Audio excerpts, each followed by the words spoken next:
Hello and welcome back to EPIC45 with Intel. Once again, I'm here with Exo. Hello. Yo, hello. How are we doing? I'm all right. We played a bit of football. We did. Yeah. We played a bit of football. And I like messed my knee up. I watched you roll your ankle. Yeah. It's a death trap. And then there were stories about how Wardy playing football like had broken his wrist. So yeah, I think the motto is don't play football. Yeah, it's just don't go outside. It's dangerous. It's not. Even though we played inside, it's still dangerous. We're going to check if the players are good to go, but we are in the lobby for Fjant versus Geralt. Okay, there we go. Yeah, this is it. This is one of the big ones, and like really all tournament we've been hyping this up, or like kind of expecting this to be the outcome, and both players are supremely confident, which is what I love about it, because both players think that they are going to win the whole thing, and they are without dropping much of a map. Yeah, they're really confident. I think you've got to back yourself. Yeah, I think absolutely. That's really important. The main thing is to always it's back a necessary kind of thing. Believe you can do it. So we're getting into game number 1 on Persephone, and this is the best of 5 because the format of this tournament is like we have a finals, which is like the upper bracket finals, and then the loser will drop down to the lower bracket, while the winner goes on to the finals with the map lead. We kind of have a slightly different format. So like we have a finals and then like a grand finals. Yeah. Yeah, it's because it's gonna be really interesting because these players know they are likely to hit each other again. Yep. There is a certain element of, protecting builds and making sure you're not revealing too much. However, you still want to win this match because otherwise you have to actually face somebody else. And there are still some killers left in the bracket. Like Risky is still in the bracket, in the lower bracket. Figaro's down there. Gamer Richie. Yeah, lots of really scary players for sure. And it can kind of backfire. I mean, not so much now because there aren't many TOS left in the tournament, but like you can imagine that if you're playing a ZVZ and then you get knocked down into the lower, well, you need to win then. So you have to play all your best builds then. Yes, exactly. So the person who's waiting for you in the upper gets to see all of your builds. Yeah, exactly. Gets to know like kind of what you're thinking, how you're playing. Versus if you just stayed in the upper, that would never happen. So it's definitely a lot of strategy to like stay in the upper. And that's probably more pressure for Geralt as well because, like I said, there are more Zergs than there are Protosses. Yeah, Roscoe, I think, is the only other Protoss left in, and he's about to play versus Gamer Richie. He's got a long road to get to face, the loser of this match. But yeah, there's a lot of Zergs in there that, and again, a Risky. You got to play serious versus Risky, Yeah. So yeah, I think Geralt is more likely to kind of give it his all here. But yeah, we'll see how it goes.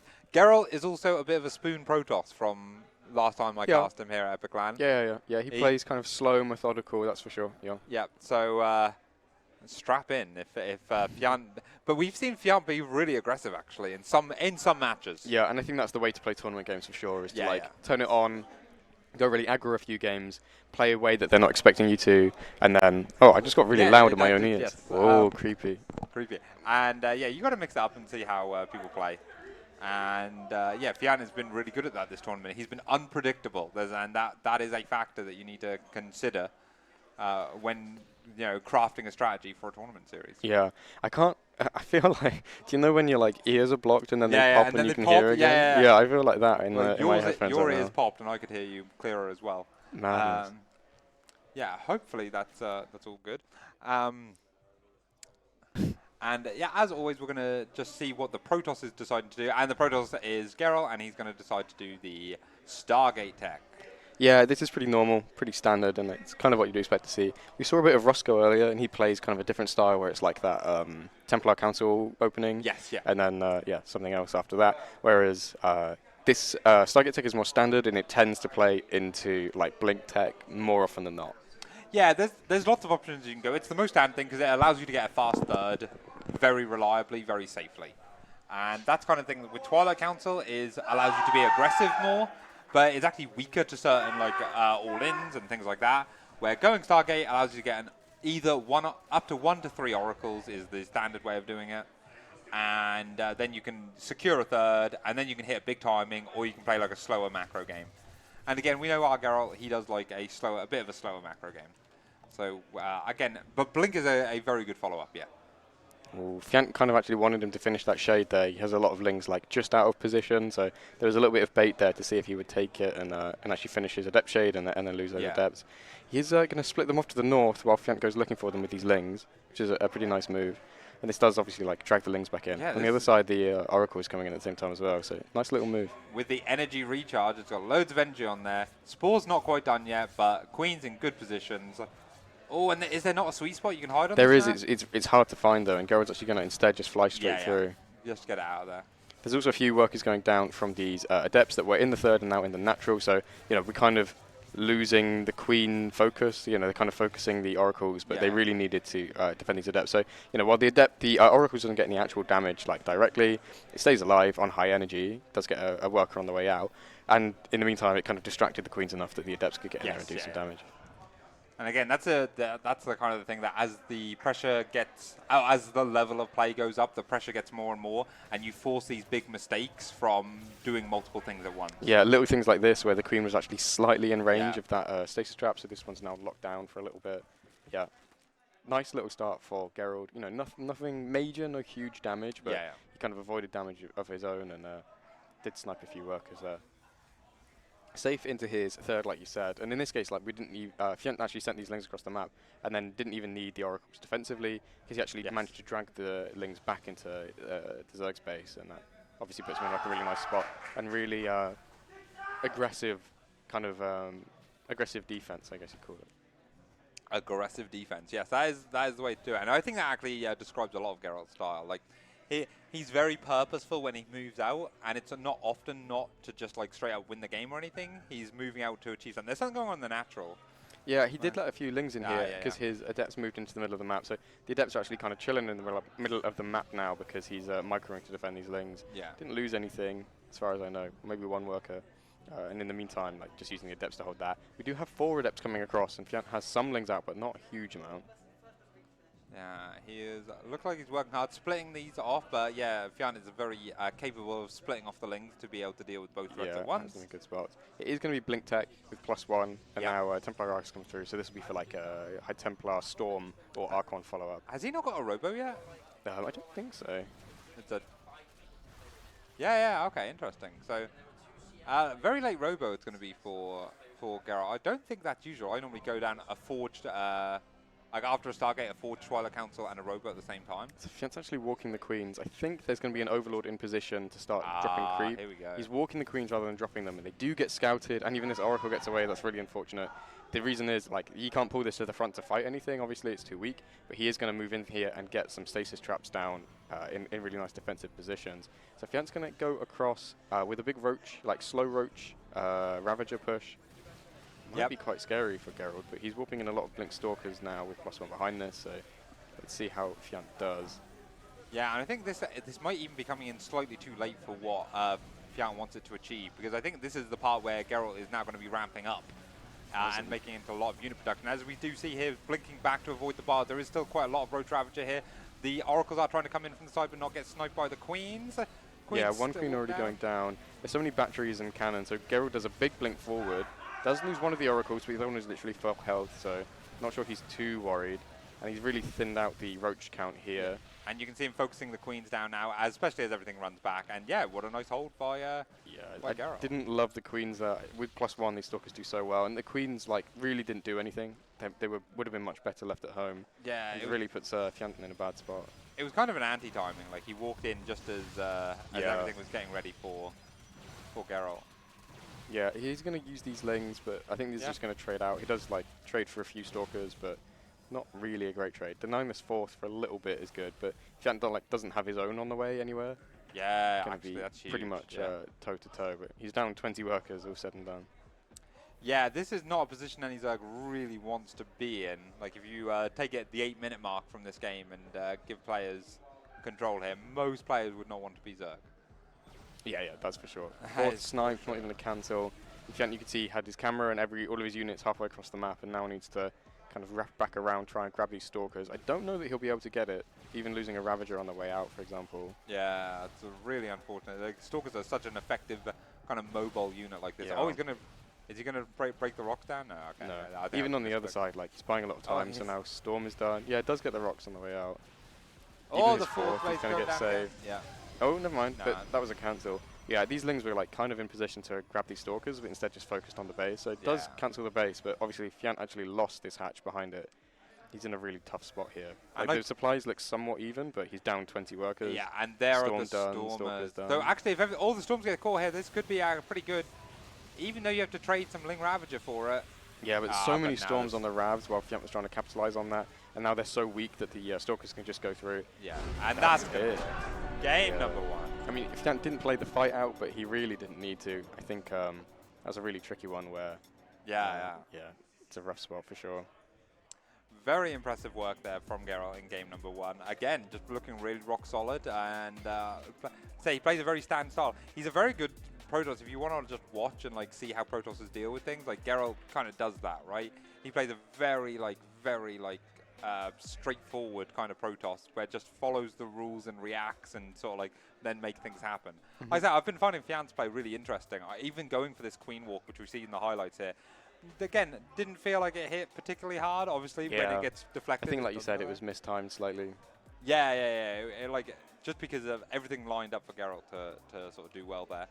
And from there, it's going to be a hard game. So, yeah, no, interesting game number 1. I wouldn't read too deeply into that. Hopefully, Fjant isn't, like I say, feeling dejected from that or anything. And just got going to game number 2. And I expect Geralt to do the exact same thing. Yeah, I don't see any reason for him not to. Yeah. I think Fjant needs to have a think about what his kind of plan is now moving forward as well. Exactly. So in the top right, spawning as the yellow Zerg, it is the Swedish player, Fjant.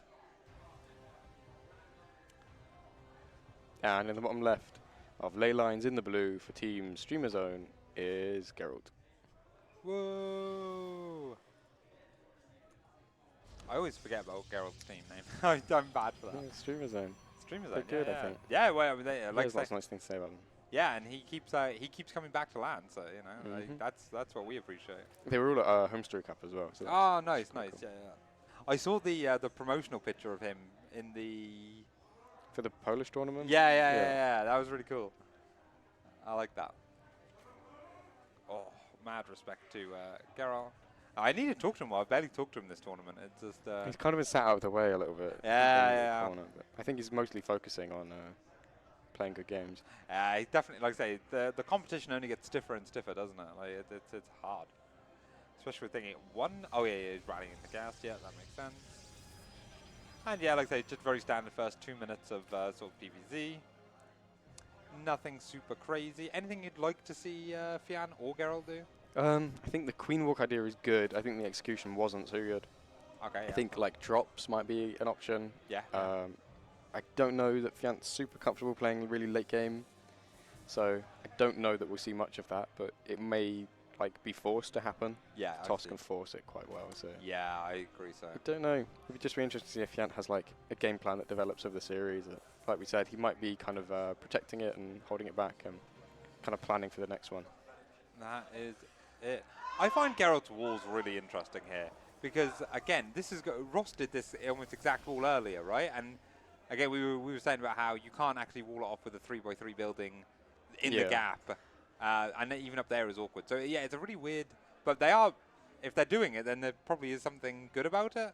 Yeah, I don't see why like a building here wouldn't work. Yeah, but a lot of people were playing like pylon in wall. Yeah, and true, then just walling. But so I don't know if it's that as well. But you always want to I always like to stagger one building forward in front of the other because then you can slot a building in much better. Like you can use a pylon to block the hole. Geralt actually catching these lings on the right-hand side as Fjant kind of tried to split them off and take them away from the main part so that he could sneak in and scout.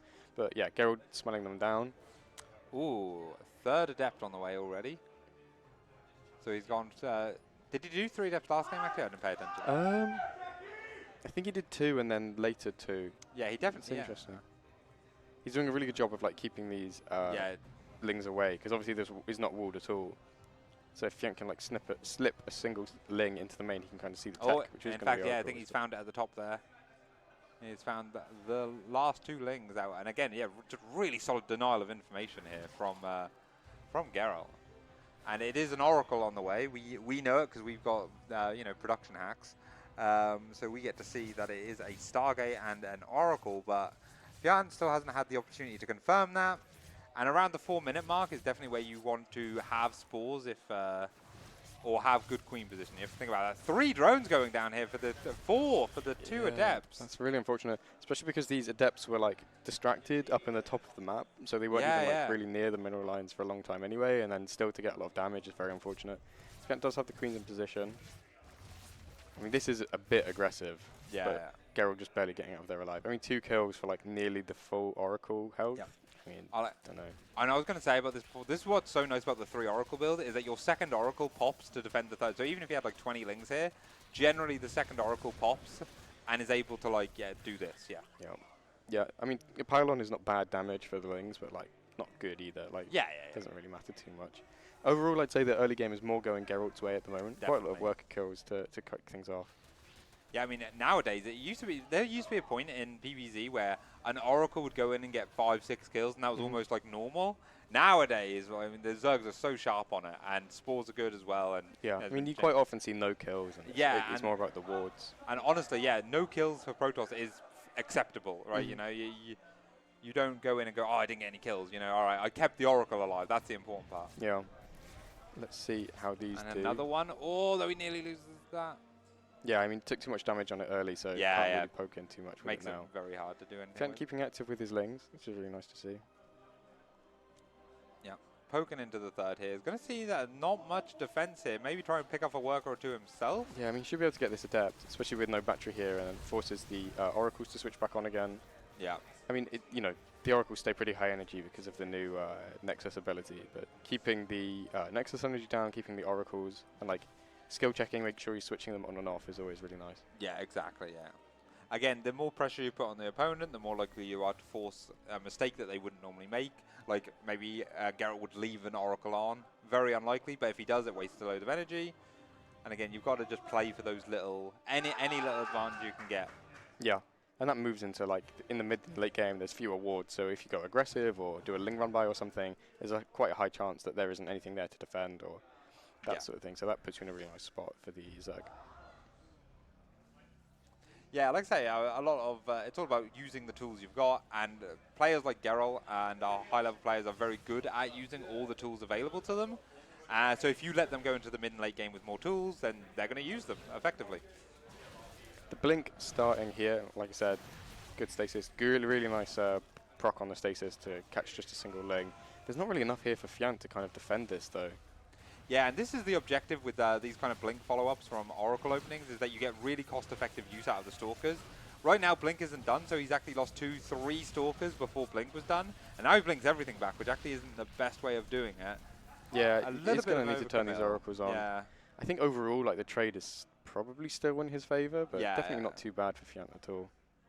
One of those things you do need to be really careful with as the Protoss player there, because Stalkers are quite expensive, and they will, what's the term? Trade badly if you don't baby them, right? But with the Oracles and the Blink, it's very easy to bait, or it's quite reliable that you can get good trades with them. Yeah, for sure. The focus here is definitely on trading, getting value where he can. He's going to put a lot of damage down onto this hatch. I wonder if he can get it, like, eventually.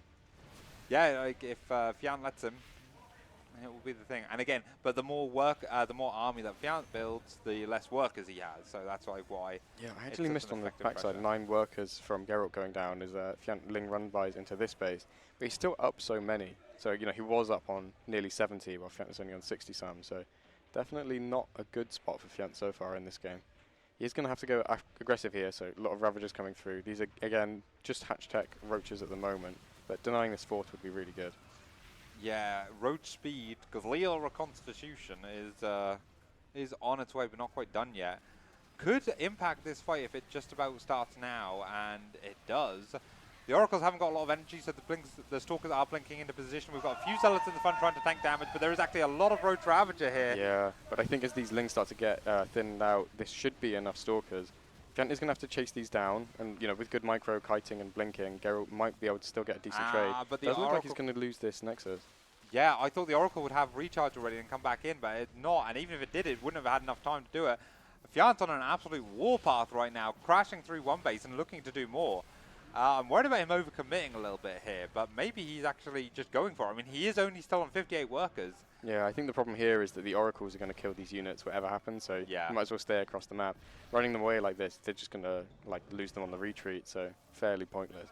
Fjant droning pretty hard behind this and will even up the worker count and go up a base, so that's obviously really nice to see. Be cool if you could grab another base behind this as well. Oh, in fact, he is grabbing one on the 3 o'clock position, which is so nice.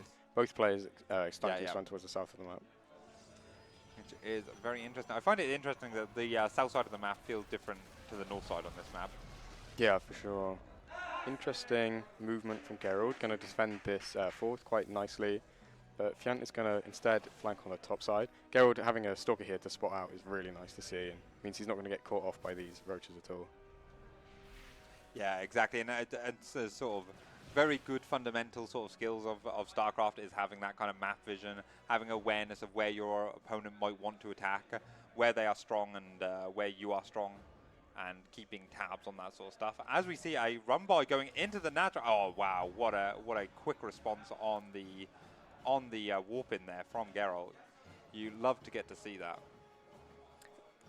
You love to get to see that. Great English. Building up a lot of Hydras behind this. I think he just wants to go for an attack. Like often when you see Hydras like this, it's because they want to go Lurkers. I don't think Fjant does. Well, I think this is a time. but the Hive is on the way, and the Lurker, as you said, the Lurker den started. So I think he might actually be going into Lurkers. I think there's just not a kind of space here for Fjant to get into with these Hydras. Does get them scouted now, but is going to lose 2 Oracles for it from Geralt, which is really good. Yeah. Fjant, I think, spotted these. He's starting to move towards them on the top side. But Storm is done. I think the Hydras just don't have anything they can do against Storm, and I feel like attacking in here is not going to go well for him. So I think he's forced into the Lurkers. On the other side, the Fleet Beacon is done. Tempest are on the way. Tempest. Oh yeah, I forgot. Geralt does enjoy the Tempest play over Russian carriers. Yeah, I mean, he's on 150 supply and just going straight for the Tempest is quite greedy normally, but I really don't think Fjant can punish. Yeah, he's got, like I say, he's got like a lot of high Templars, got the Mothership on the way. We do see a little run by coming in here. A Ling Hydra Roach run by. Could get some damage done if not responded to correctly. And yeah, it does look like he's going to get some high Templar, but eat some Storms in response. Big blink on top of all of these. But Fjant's other army is kind of running away, and Fjant, in fact, doesn't feel like he can fight this. Big Zealot run by. Exactly, Zealot run by at the top. Coming through. Yeah, so Fjant actually F2s everything back over here to deal with it. Behind this, I think Geralt's in a really nice spot getting towards his really high-tech units. And like the Tempest counter the Lurkers, and if you're making the counter of the unit before your opponent has made any of the unit that they're supposed to counter, yes, you're in a really good spot. So there are going to be now 2 Tempest production and a Mothership on the way coming through. And I think Fjant is going to go for like a Lurker timing and try and siege up right in Geralt's face. And Geralt's going to have all of the units that he needs to defend it. Yeah, it's going to be really interesting to see. And again, even these Zealots are actually taking pretty good trades versus the Hydras. So we're looking in here and seeing that the Lurkers are in fact coming out. But yeah, like you said, I think like the Hive upgrades aren't even done for the Lurkers yet. And yet the counter, the Tempests, are already out on the field. So yeah, we're going to have to wait and see how this plays out. I will say Fjant is doing very good at maintaining some form of map control all over the map. Like, he doesn't necessarily have the stronger army, but he is, like, being very persistent on the map and pushing angles. See, even now, as he pushes on this top side, as the bottom side, there is an army coming through on the top side. And this is getting into a nice position. Yeah, it's going to be a Storm, and then it's going to see the Tempest. And I think now he realizes that there's so many Tempests out and more coming. Oh, wow. Pause. The BM pause from Geralt, unbelievable. Uh-oh. Unbelievable. We are potentially just going back to us for a moment because people would rather see us apparently than the pool screen. No, I mean, the monitor's back on, so... Yeah. Oh, okay, lovely, yeah. So everything is going back good. Yeah, we are going to be going back into the game and carrying on there. Yeah, good. I think Fjant needs to get the Spire down behind this. In fact, it's going to go for 2. Yeah, double Spire. This is kind of what I was saying earlier. It's like if the Protoss decides, they really can force a late game and force the Zerg to either play on kind of their terms. And this is now when we start to see the Zerg bank up and like needs to start mining a lot more gas, take some more of these kind of corner bases and what have you. But it really does feel like we're going for the late game on this one. But mostly it feels like we're going to late game because Geralt wants us. Yeah, exactly. Yeah, Geralt is very happy to not push, to attack. Build a load of cannons and static defense, build a load of Tempests, and be like, all right, I have Tempests, I have Storm, you can't kill me here. And again, it's really hard to for them to for Fjant or any Zerg really to like break this easily. You have to be very careful about how you push forward. We do have the Mothership coming in and helping out as well. And yeah, what a nice clear up. And again, Fjant has half his army on the top side, like waiting to do a run by. But so far, that trick has been quite ineffective. Yeah, I mean, it does sort of deny these bases and True, this one. Actually, it does, yeah. And he's going to get on here and kind of deny this. But I think Geralt was pretty okay with the trade that he took on the right-hand side. Yep. And I think he's going to just rotate around and clear this up as well, especially with this big Tempest army coming through. Wow, look at how many Tempests there are. Quite a few. going on through there, and again, is able to like just move around very comfortably. And again, when you start getting to these really longer-term games like this, denying a base, killing a base, and he didn't actually kill the base there, but it's 400 minerals. And sometimes you actually will end up trading a lot more army negatively for the 400 minerals you do. And that is at a point you have to start considering that. We're not quite at that point yet, but... Yeah, I think Fjant's really struggling here. He's even remaking Hydras when he should really be starting to go into Corruptors. And he's, put into a really uncomfortable position, forcing those Hydras back out. There we go. Not even maxed anymore. I feel like he's really struggling in this game. I wouldn't be surprised if it kind of kept going. I think we might get towards like 20 minutes, but I feel like Fjant really can't be that happy with his position here. Definitely needs to outplay. That's it, and Geralt is one of those players that makes you really think, like, what am I supposed to do in this situation? My opponent is just sitting back, they're taking bases, and I can't do anything to them. And it's a very frustrating style to play against. But when done correctly, yeah, it's a very effective style. Yeah, that's for sure. My mic is still really... Can you hear it as bad as I can? Well, okay. when you said you peaked up louder, I heard it and sort of thing. Okay. But that was, the ear-popping moment that apparently production can't hear. So... So a lot of Corruptors coming through, but these are unupgraded Corruptors, and I feel like a couple bad fights and we may be out of this game. Storms to start things off look pretty bad for the Zerg. Yeah, all the High Templar, though, well, half the High Templar died quite quickly there. Corruptors coming in from the north. Lurk is actually trading all right. Yeah, the Lurkers did really well and get rid of all of the Stalkers. The Mothership does go down, and these Tempests actually may as well. Yeah. It's actually a really good fight for Fjant.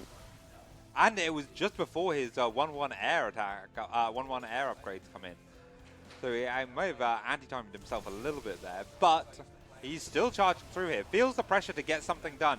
One Storm in the background, really good. Two Storm in the background, really good. Yeah, I think Fjant really needs to capitalize here, and it's kind of all or nothing. But instead, we're going to get Tempest kiting backwards and forwards, lots of Storms coming through. There's really not any Corruptors left, and Fjant is actually making a lot of Lings. So the supply looks high, but like you have to think about why, and it's because there's just loads of Lings coming through. He is going to take this base out, and probably this one as well, if he knows that it's getting taken. Yeah, he does. But he's going for it the now. static defense here means he can't really push through here. There's a good static defense and a good wall here, so I feel like Fjant has gotten into a good position, taking a base out, but I don't know if he can finish so well here. It feels like Geralt is wobbling a little bit, but let's see if he can stabilize before it's too late. Yeah, these Tempests going down is really bad for Geralt. They're so expensive and take a long time to build up. Yeah, and as we can see, Fjant is forcing the position here, getting the Lurkers burrowed into good position. There's only a little bit of ground force, and the Hydra's in the back staying alive. Tempest is down to only a few. They can't one-shot these Corruptors, which makes them take so much longer to actually kill anything. But the Archons on the ground are able to fight through. Yeah, and with these charge lots coming through, the ground army does get wiped. I think Fjant is going to try and trade these Corruptors, but with a Storm through, Tempest on top of these cannons, I think this is starting to like swing back in Geralt's favor. Yeah, and this is the problem with this kind of style for the Zerg is the Toss just kind of camps now on top of good static defense, and they can kind of absorb any attack. So Fjant really felt like he had to attack. He made a lot of Lings. I think we've probably lost quite a few in this game. 300. He really felt like, okay, I have to do something here and now, and I don't know that he got enough done. I mean, he's in a good position workers-wise. He has denied this base and this base both from going up, but he is kind of running out of steam, it seems to me. He's got no bank to fall back on. He's not maxed, and he just keeps like rushing over waves after waves. But he's going to keep running first into Storms, and he still doesn't really have enough anti-air here from to clear these Tempests, in my opinion. Not reliably, certainly. And yeah, here we go. And again, Geralt is going to take the bull by the horns and just kind of drag him through the base and the static defense, and eventually kind of whittle him down. I feel like that's what's happening. Now, it should be said that, Zealot Rumboys are going all over the map. And again, that's really important to like get a bit of pressure off of Geralt's side. You can't just let Fjant take the whole map for free. Yeah, so he clears out these Zealot Rumboys, but in the meantime, it lets him get his own forward base. And actually, he's going for a double expand here. And once he gets these up, he's much more comfortable in this game. Yes. Should probably start making a few more workers, because 66 is probably not enough to mine completely efficiently. But I think he's starting to stabilize here. Yeah, hopefully so, but we'll wait and see. And again, Geralt is double expanding, both in that north position that's been denied a few times and in the south position. So I really like this, because if he can get static defense up a lot of static defense up at one of those bases, I think it's quite easy for him to hold it. So taking 2 locations at once and using his bank that way is a nice way of going about it. Again, big storms all over these Yeah, units. look how a lot low of these red hydras health. are. Yeah. I mean, still, this base is not denied yet, so Fjant should rotate up there and clear that out. But every time he unburrows, Geralt just pushes straight through. Yeah. I feel like there's so many Tempests here. This is really bad for Fjant. Yeah, I really felt like he went down to like 4. How many Stargates is he on? Can we have a quick I check? think still only 2. No, surely more. Well, 3 actually. 3 now. Wow. But he's only producing from 2, to be fair. Yeah, right now, yeah. So I see what you're saying. Yeah, because he only I felt like he went down to like 4 kind of. Yeah, for thing. sure. But then, yeah, like I say, he's rebuilt them quickly. And again, this is the other like trick or power of high-level players. Like they're so good at being consistent, right? Only having 3 Stargates, but is able to like constantly produce out of them. This is really aggressive with these Yes. lurkers, and they really shouldn't be like this because obviously now they're like free, the Tempest to pick them off. But Fjant instead is going to attack in on the right-hand side. There are no lurkers here, so not sure how long we can hold this position. But it felt like a bad trade. I think we lost a lot of Hydras there. Oh, Even these Corruptors can't really get on top. And now I think Geralt feels it, and he feels like he has to go. And really, I don't know that Fjant can do much about this. Like, once the Archons and Tempests stack up, the Corruptors can never really get close. So he's going to whittle the Corruptor count down really slowly with time. And what great patience from Geralt here, because he's not too worried about those lurks at the natural. He knows they're there. He knows they're doing a bit of damage, but he's going to snipe this base, and then he's probably going to recall. Yeah, I think you're exactly right. It's like, with an army like this, you can just take a base and then recall, and you really don't lose anything for it. I mean, even taking good trades with Storms and picking off some more Corruptors on the way out. Sell that run by up to the top as well, that Fjant just doesn't have enough units to really fully deal with. Oh. Like, obviously, it does clear out this base that was mined out. But it was barely mining, so that's not that big an issue. There's the recall coming through, but I think he's even going to catch these lurkers in the middle of the map. That's bad for Fjant. Oh, they got onto creep, but they do burrow. And maybe even if he gets like a High Templar or an Archon for free here, that's something. But yeah, no, not going to even get that. Does lose his base up on the top as well, so you have to think, Geralt took out 2 bases and traded it for 1 that wasn't really working. It does make his kind of positioning weaker, but at the moment his most important bases are in the bottom right. Yeah, he's definitely in a really good position to defend those. And again, Geralt is slowly expanding towards that bottom right himself, so eventually they might fight over that bottom right base with the majority of their army. And again, but yeah, like Fjant's like looking for answers. But again, Geralt is not maxed out. He's not like comfortably maxed out and is doing it. Like this is a very grueling kind of game. Neither player is super rich and super comfortable. Yeah, but this is such a scary army for Geralt even still. It's like, neither player ever got to maxing out, but the tech kind of level that we have here for Geralt is just so scary, and I don't feel like Fjant can ever really deal with it. Yeah. He needs, I don't really know what he needs, to be honest. I think Vipers would just get 1 shot. I don't even know how many Tempests it is. 15? 13. Yeah, good count. Good count. Yeah, I don't know how how Zerg plays this from here. We do get the... Well, this is the dive he kind of has to go for. Yeah, So he runs everything in. It's just going to eat a lot of storms, and that is going to be the end of game number 2. It's a difficult one. It is a difficult one. Like, how do you do it?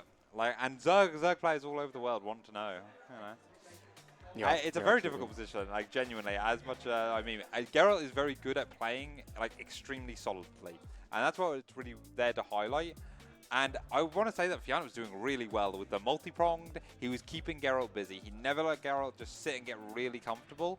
And a lot of players, like with lesser awareness and ability to split their army, would have folded. But Geralt is just really solid. He just holds in. He knows what to do. He knows when to take the fight. He doesn't lose patience either. And I think that's such a important skill in these situations, is to not like accidentally lose patience and go forwards. And here we see the highlights come through.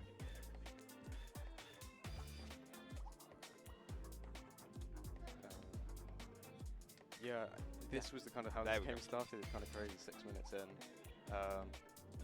Then we had this pushover on the right-hand side. I feel like this is kind of okay for Fjant, but it's definitely slipping.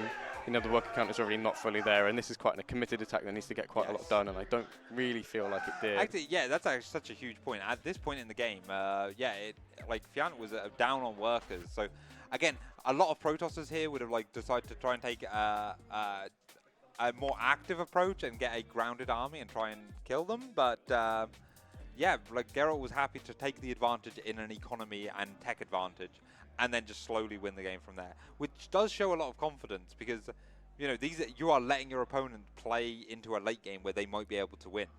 But again, Geralt is very confident about playing that late game. Yeah, but and even in that late game, I feel like Fjant got into some really good spots a couple of times, but it's just really tough. And Geralt showing why he's so like dominant and so good in those spots. I feel like Fjant, taking a supply lead in quite a few different times, but it just really never seemed to be able to capitalize on it. And like we were saying, once I think they get to like a death ball high number of Tempest, I don't know what you're meant to do, and I think that's it. That is it. So again, we are potentially coming up to the last game in this best of 5 if things keep going as it is, and that's what this Protoss in the bottom left wants. The blue Protoss from Poland, it is Geralt. Playing this upright in the yellow from Sweden for Team Rotti is Fjant. Really tough one. I can't think Fjant's very happy after that game. Yeah, like I say, you've really got to like dig deep and figure out like whether you need to drastically change your style to do something different, take a map, or if you just have to like lock in and play like your best you ever have. And I don't know what the sort of thing to do. How long has Fjant been on Team Rotti, by the way? It's been a few years now, right? Yeah, probably 2 or 3 years. Yeah, I think that's right. Yeah. Yeah, I don't know. Geralt's just so good in these positions, and I think it's probably playable if you're like Serral or like Reyna. Do you know what I mean? But like, yeah, of course. There's very, very few people that can kind of contend with Geralt when he's playing, the style in the position that he really wants to play in. And I feel like that's where we got to eventually in that game, and maybe not as cleanly as Geralt would have liked. And we kind of saw that Fjant kind of knew that, kind of punished where he could, but it really felt like once we got to Death Ball territory, he started to really struggle. And then I kind of don't know what you do. I don't know what you think about that. I think everyone is like, don't let them get there, and I feel like he tried everything he could to not let them get there, and it didn't really help. Yeah, you have to really commit, I think, as Zerg to the late game there, where you go, okay, and now I'm going to get a handful of Vipers that are going to be babysat by, overseers and other things to make feedback harder, and then you have to like really dig into that Spore Forest, get creep across the map, take every single base, get a ridiculous bank. Those all rely on having a really strong eco behind it, though, and I feel like Fjant never really got there. No, unfortunately, he was always about even on workers. Yeah, it's like you need to be banking, you need to be like being able to waste drones and money on making a million spores and have gas to waste on like Vipers that might not do anything, and I feel like we never actually got there. I think the Vipers is an idea, and then I think there were like 15 Tempest by the end, and I feel like every Viper really just gets one shot. But I think you even have to, I don't know. Well, again, if the Zerg is that rich, then they can actually yoink and trade Vipers for Tempest, and it's actually a good trade, but that's, again, you're getting to the really nitty-gritty. You're like, that's playing like 7 bases against 3. Yeah. It's like split that map. game, it was like even bases and pretty even incomes and what have you, so. Yeah, that's like a split map, every resource count scenario sort of thing. And once again, we do see the Stargate opening and Oracle for Geralt, which, like I say, if it ain't broke, why do you fix it? Yeah, pretty even openings that we've seen like across the series. I guess this game was Adept Stalker instead of Adept. Yes. I think he's going to keep the Adept at home. So I guess he is doing like tiny little switches as the series goes. I was going to say, is he going to go for the super fast third? And he does. 3 minutes 29. That is a very fast third. Yeah, and not much Fjant can do about it. He's going to make some speed links and try and get them into the main. I think he will be able to just run by and get into the main. Or maybe he's actually trying to punish the Stalker from killing this Overlord. I think he's going to get it anyway. It does force the Oracle to turn on and waste all its energy.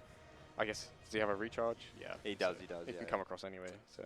I don't think you do go across it with Geralt or with it as Geralt here. I think you wait for 2 and then go. Yeah, just because again, one Oracle doesn't get a lot done nowadays, and if you're already hard committed to taking your third base, you're going to need it if there's an all-in, and if there's not an all-in, then you're doing fine anyway. So you can scout later. So yeah, he's going to snake around and see what he can get.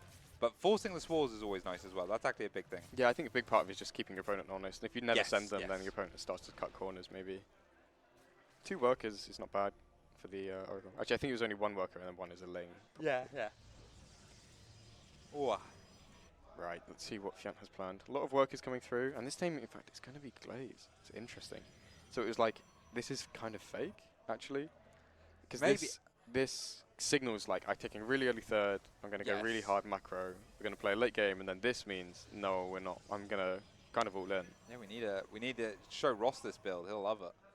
Yeah, it's an interesting this is thought. how you play Stargate, Ross. You get a fast third, one oracle or two oracles, and then go into glaives again. Yeah, just play glaives anyway. Fjant's making a lot of lings. I don't really know what he's seen and what he kind of knows to start that production going. Might have seen a lot of the adepts warping in here. And I think once you see adepts warping in this late in the game, you have to get a little bit suspicious. But maybe he's actually going aggressive. Maybe. I think anything the more wrong than play. 4 adepts, if you ever see more than 4 adepts, like something is up. I'm calling it. This game might be imminently over. Okay, you think so? You don't think? He has no roach Okay, warren. there you go. Oh no, the creep tumor blocks it from being a hard wall there. Yeah, you can see he has no roach warren, so he's going to have to make mass ling to deal with these adepts, and it's not going to go well. Okay, the first shade completes as he goes into thing. 3 drones go down instantly, but the rest are able to get away. Queen's sniping away at the things. The lings are not being traded yet. That's really important. Is he going to get onto the ramp? No, he's not going to get onto the ramp. He's going to cancel the shade. Stay fighting the Queens at the third. And actually, the Queen's taking a good trade. It's a slow trade, but it's a good trade. Yeah, but even if you look at the income, it's like 2/3 in Geralt's favour. I think he will finish the shade this time. Does even get into a decent position, and with the Oracle switched on, he's going to trade really well against his lings. Not as well as you would have thought, actually. These a lot of these adepts are going down. You have to think how many lings Fjant made, so he's now like massively behind in workers, losing 11. And 11 drones total. I mean, if he'd had a roach warren, it would have been fewer losses, but like 11 lings after making this, 11 drones after making this many lings is quite okay, bad. but these 4 adepts get caught for free, basically. No, they do get through, so a few drones are going to go down. And again, Geralt being able to just take enough advantage of it to get those 3 extra workers. Yeah, the lings are going to go across, so Geralt does need to be a little bit defensive, but obviously bring those oracles home.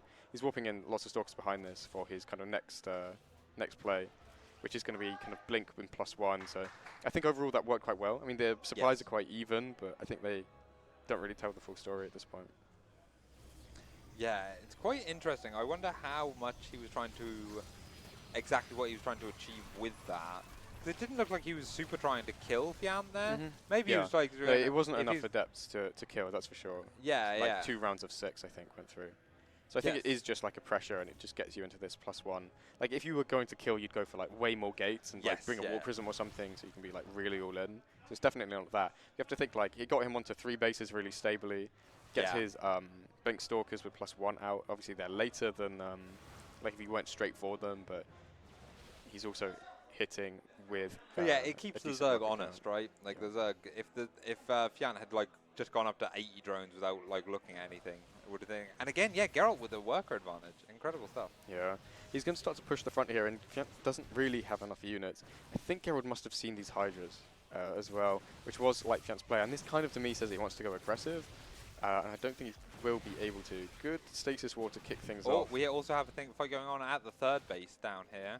Yeah, just some lings trying to get in, but good SimCity. Yeah, I mean, it's mostly you can just warp in defensively with the shield battery. He's never really going to take much damage. I think Fjant needs to go with these Hydras, especially once the speed upgrade completes. I think this is going to be like an aggro play. I like a Hydra Ling Bane kind of big 3 base or 3.5 base kind of Hydra Ling to Bane timing. Yeah, I don't know that attacking in is going to work, and I think he might run into lots of stalkers, lots of batteries, lots of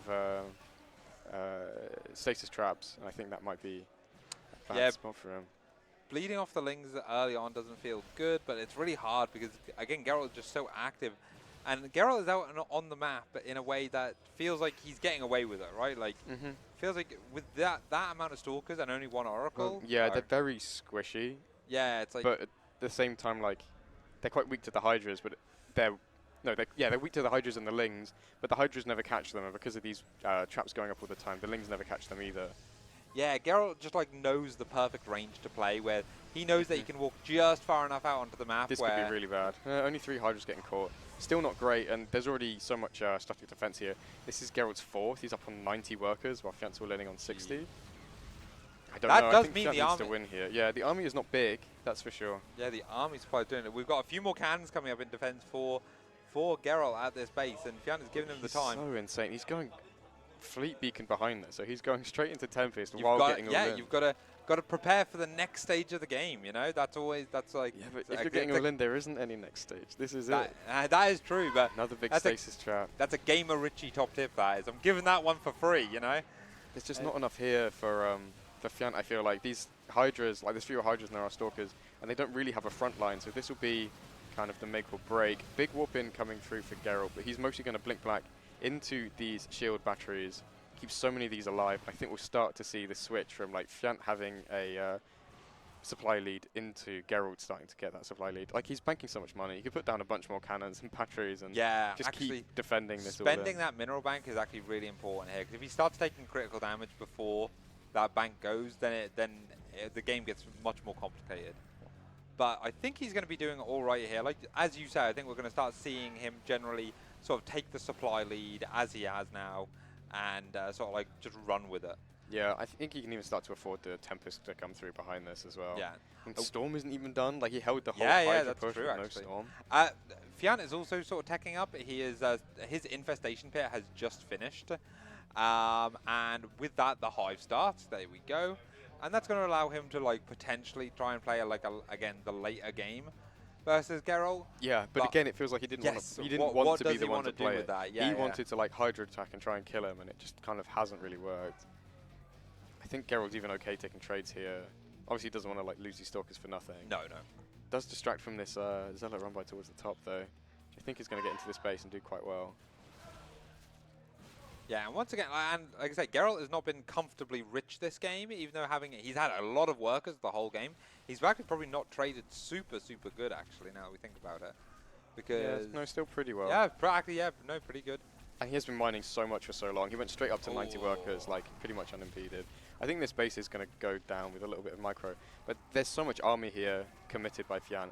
Even another big Zealot Warpin coming through. So I think these Hydras actually are going to get killed charge odds catching Hydras like that his always base feels bad. Killed off as well behind it. I think this is starting to snowball in Geralt's favour here. Yeah. First Tempest is it out? Do we have one? Not yet. First Tempest just started. Another 2 Stargates on the way as well behind it. It's really tricky for Fjant, and he's once again like stuck playing Hydras. He doesn't really want to play Hydras against Tempest. He wants to go like hard into Corruptors. He's having a million Corruptors to preempt the Tempest switch, but instead he's like stuck making Hydra and Lurker, which really can't do anything against the Tempest. Yeah, and it's like I say, it's difficult to know exactly what to do as Zerg here. I feel like it's a very complicated problem. You have to come at it from a lot of different angles. And one thing I will say about Fjant, as a not really as a criticism, but like as a point that I wonder how conscious it is his creep spread. His creep spread hasn't been like super pushed. Well, he was mostly like microing at the front and trying to play aggro, so then you're not really focusing on your creep. You're mostly trying to like win the game, right? But didn't really seem to happen. But in again, this case, I wonder if that's now his creep spread is not good. Yeah. Yeah, I wonder if that's something that like would give him more. Like he has to take a step back, play it slower, get more creep on the map, and then like play around the fact that he has all that full vision.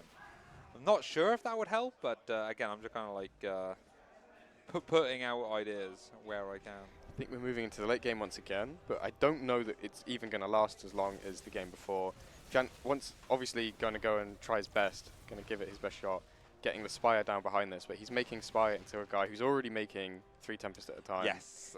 Geralt is now maxed out and is going to start to push at the front with Storm, with his Stalkers, and now with Tempest to siege up as well.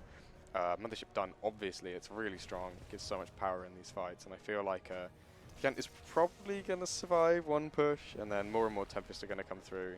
Exactly, like and because Geralt is maxed out, suddenly these Zealot run bys and the Stalkers in his army, like he's going to be much more willing to trade those out. Yeah, for sure.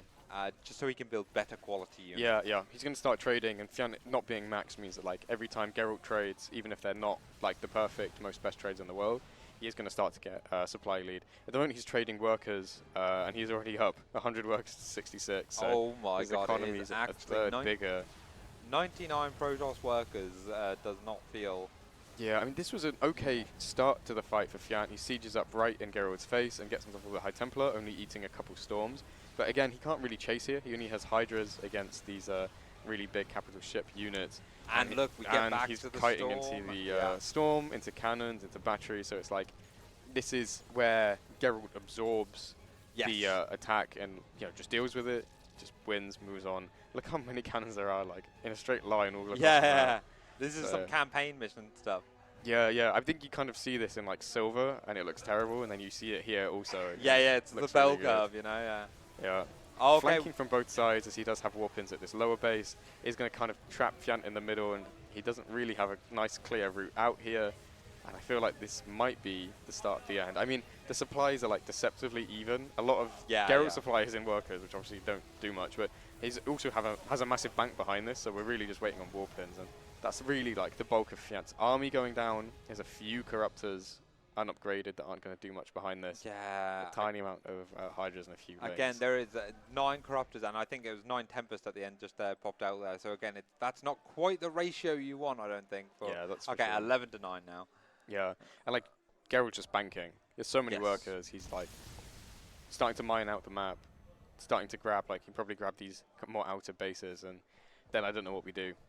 Yeah, once he's maxed, like you said, he can just keep trading and trading and trading. You know, going into like shield upgrades that are like not even that good. They're just nice to have. This is Fjant's whole army that he's going to just chase down here. I feel like if Geralt knew how little Fjant had, he would just go across. I feel like, yeah, Geralt is like such a... He respects the Zerg army so much. He respects like the Zerg position in these games.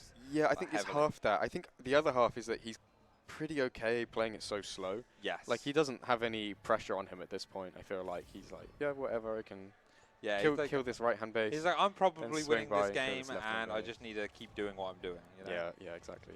Fjant, on the other hand, is kind of scrambling, so he's going for basically Lurker Corruptor at this point. He's starting to get the Lurker count up as much as he can to hold the ground attacks, and he's going to clear up like Zealot run-bys, but it gets to a point as you're playing Zerg where like you're not taking damage from Zealot run-bys, and that's because there isn't like a good route for them to get in to do any more damage, as Geralt uses that distraction to pick off this base at the top. I think he loses the mothership. Oh, wait, did he? No, he didn't. He's still alive, and it's going to get healed up by the shield batteries. That's incredible stuff there. And again he's just like, okay, come and attack me into all of these cannons and batteries. Yeah. Loads of storm. So I really feel like Fjant might go for it. And this is not the fight he wants to take, but he doesn't have many options here. Oh, do you know, such patience on those storms to storm the lurkers. I really respect that. Yeah. All of the Corruptors dead. I think we're going to see GG as soon as these Lurkers die. Okay, well, the Lurkers are getting up and running back. He doesn't want to give up just yet, but it is down to 125 and no bank for Zerg. Yeah. At the 17th market. Lurkers were this close to dying. They were about to get picked off, and Fjant decides to call it there.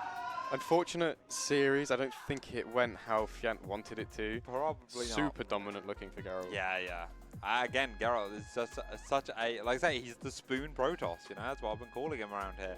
Because he's willing to play it very slow, very methodical, and he knows that he's more comfortable in the late game than you are, right? And he knows yeah, it, for right? sure. Yeah. And it's like he's going to go for it. And we haven't really seen him panic yet, or at least not certainly on this set. So like there was that, like, and he's mixing in some openings. He's still putting pressure on his opponent, and I think that's what a lot of other Protoss players kind of lack in these situations. They eventually get to a point where they just allow the Zerg to do so much that it makes the late game really hard.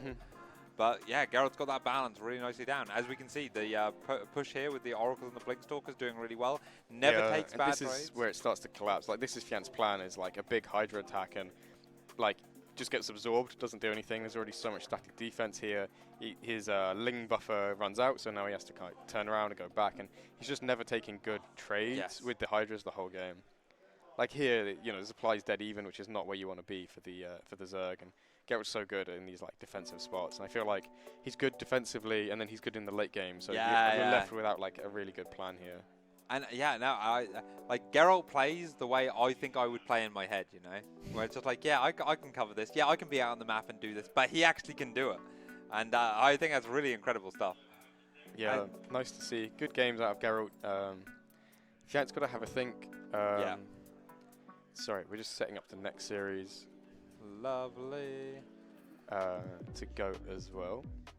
So yeah, it's quite a long series. Quite a few games we saw. Yeah, like, it's good stuff. Kind of a lot of replay going on here. But good to see. And yeah, I think we need to have a think from Fjant. I think there's a decent possibility that he's kind of saving now builds for a kind of future series. Here's the last one. There we go. Yeah, I mean, this is it. Like, the Zerg army like looks relatively scary here. Nearly gets the mothership, and then you realize that Geralt is floating a huge amount, and Fjant can't even max out at all. So, you know, it's I love that mothership getting away with 1 hit point. That was a real cheeky sort of thing. And honestly, it probably doesn't tilt the game either way, but just that thing. Yeah, From the Zerg's perspective, like, God damn it, got away. Yeah. Yeah, it's one of these, like you're saying, you're just sitting and you're like, really? I couldn't even get that? Like, Yeah, exactly. Yeah. One thing, game. Give me one thing. Oh. Yeah. So we are going to go throw it to a quick break, and then we're going to pick up in the lower bracket. So what just happened is the upper bracket grand finals. Yep. So that's Fjant versus Geralt. Fjant drops down into the lower bracket. The lower bracket is kind of far behind, and we don't have a super up-to-date picture, do we? Or do we? Here we do. This isn't too bad. Yes. So the risky Figaro comes on the back of Figaro 2-0 against AC, and we have Gamer Richie 2-0ing Roscoe. So now we have Nico, Gamer Richie on the bottom, and the game we're going to pick up is Risky versus Figaro, which I think will be really good and really close as EVZ. After that, we'll have the winner of that against the winner of Nico versus Gamer Richie. Yes, yeah. So a little bit of ZVT, maybe on stream, maybe Possibly. not. Then we'll pick up for the consolidation match, which is Fjant, who just dropped down, versus the winner of come that. up through the lower bracket, and that will decide who we get in the grand finals to wrap everything up to go and face Geralt. So Geralt is now waiting, chilling in the grand finals for probably a couple hours with the map lead. Yep. Love to see it. All right. We're going to jump to a quick We'll break. be back in about 15:15. Yeah. Good stuff. Awesome. Don't go anywhere.